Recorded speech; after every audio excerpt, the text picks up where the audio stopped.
নমস্কার। ঠাকুর শ্রী শ্রী রামকৃষ্ণদেব এবং মা শারদার চরণে আমার সশ্রদ্ধ প্রণাম জানিয়ে আজকের ভিডিওটা শুরু করছি।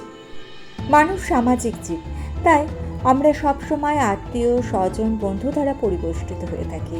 মনে ভরসা রাখি যে বিপদের সময় আমরা তাদের কাছে পাবো, পাশে পাবো। কিন্তু বাস্তব বড়ই কঠিন। সময় পরিবর্তনশীল, তাই দুঃখের সময়, চরম বিপদের সময় চেনা মুখগুলো হঠাৎ করে অজানা হয়ে যায়। মুখোশের আড়ালে থাকা আসল মানুষগুলো আমাদের সামনে এসে দাঁড়ায় ঠিক আমাদের বিপদের সময়।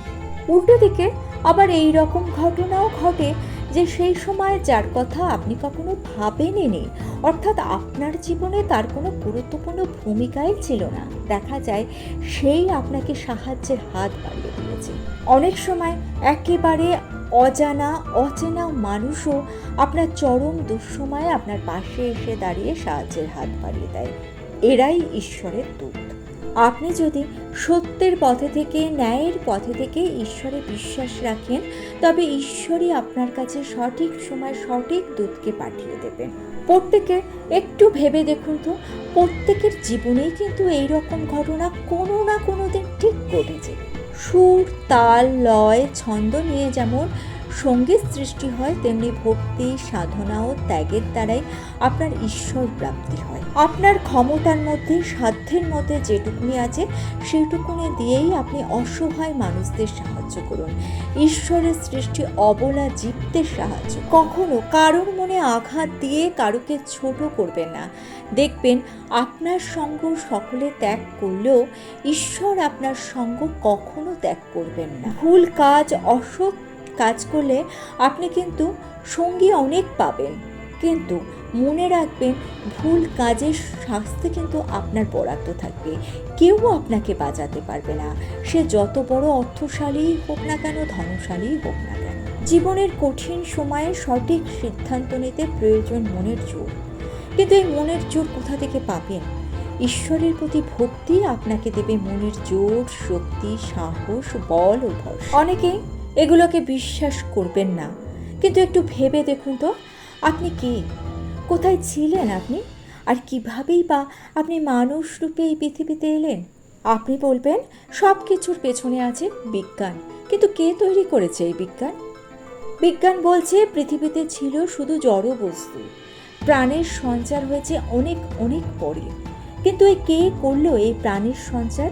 আর সেই ক্ষুদ্রতর প্রাণ থেকে বহু বিবর্তনের পরে তৈরি হয়েছে উন্নততর মানুষ। পুরাণ বলছে আদি শক্তি এই বিশ্ব ব্রহ্মাণ্ড তৈরি করেছে, আর বৈজ্ঞানিক বলছেন বিজ্ঞান তৈরি করেছে আপনাকে, আমাকে, এই বিশ্ব ব্রহ্মাণ্ডকে। অর্থাৎ যে আদি শক্তি সেই কিন্তু বিজ্ঞান। যিনি আপনাকে আমাকে তৈরি করেছেন তিনি আপনার খেয়াল রাখবেন, কারণ সৃষ্টির খেয়াল স্রষ্টাই রাখেন, এটাই স্বাভাবিক। যেমনভাবে পিতামাতা সন্তানের খেয়াল রাখেন। তাই দুঃসময় আপনি কেন ভয় পাচ্ছেন? আপনার চারপাশে রয়েছে সৃষ্টিকর্তার হাত, তার রক্ষা কবচের মধ্যেই আপনি আবদ্ধ আছেন। এই প্রসঙ্গে মাতৃহীন, পিতৃহীন ধীরেন্দ্রনাথ কিভাবে মা শারদার কৃপা লাভ করেছিলেন সে কথা না বললেই নয়। 1917 খ্রিস্টাব্দের 2রা জানুয়ারি স্থানটা ছিল উদ্বোধনের পুজোর ঘর। বেলুর মঠের মহারাজ মাতৃ পিতৃহীন অনাথ কিশোর ধীরেন্দ্রনাথকে পাঠিয়েছিলেন মায়ের কাছে। বাবা মাকে হারিয়ে কিশোরটি খুবই উদাস ছিল। তার মনে হতো কিভাবে সে তার হারানো মাকে ফিরে পাবে, আর তার এই মনের দিশেহারা উদাস ভাব কাটানোর জন্যই তাকে পাঠানো হয়েছিল মা শারদার। মা তাকে মন্ত্র শিক্ষা দিয়ে গুরুদক্ষিণার জন্য তার কাছে হাত পেতেছিলেন, কিন্তু কিশোরটির কাছে তখন কিছুই ছিল না। মা নৈবেদ্যের থালা থেকে একটা ফল তুলে কিশোরটির হাতে দিয়ে বলেছিলেন, এই ফলটি তুমি আমার হাতে তুলে দিয়ে বলো, আমার ইহকাল পরকালের পাপ পুণ্য সব আমি তোমায় দিলাম। কিশোরটি তার সরল মনে বলেছিল, মাকে তো সবাই ভালো জিনিস দেয়, আমি তোমাকে পাপ কেন দেব? আমি তোমাকে পাপ দিতে পারবো না। মা তখন মুচকি হেসে বলেছিলেন, তোমায় কিচ্ছু করতে হবে না বাবা, শুধু সকাল সন্ধে জপ করবে। আপনিও ঈশ্বরের চরণে মনটি রেখে জপ করে যান, ঈশ্বরের নাম করে যান, বাকি দায়িত্ব তার। এদিকে সময় অনেক গড়িয়ে গেছে। 1960 সাল। 1917 সালের সেই পিতৃমাতৃহীন ধীরেন্দ্রনাথ 1960 সালে একজন পৌর ব্যক্তি। সেই পৌর ধীরেন্দ্রনাথ বাবু গিয়েছিলেন কামারপুকুরে। আর ঠিক সেই সময়তেই ক্যালিফোর্নিয়া থেকে একজন সাহেব এসেছিলেন। সাহেব তাকে বলেছিলেন, তুমি তো মাকে কাছ থেকে দেখেছো, মায়ের কিছু অসাধারণ ঘটনা, কিছু মিরাকেল তোমার চোখে পড়েনি?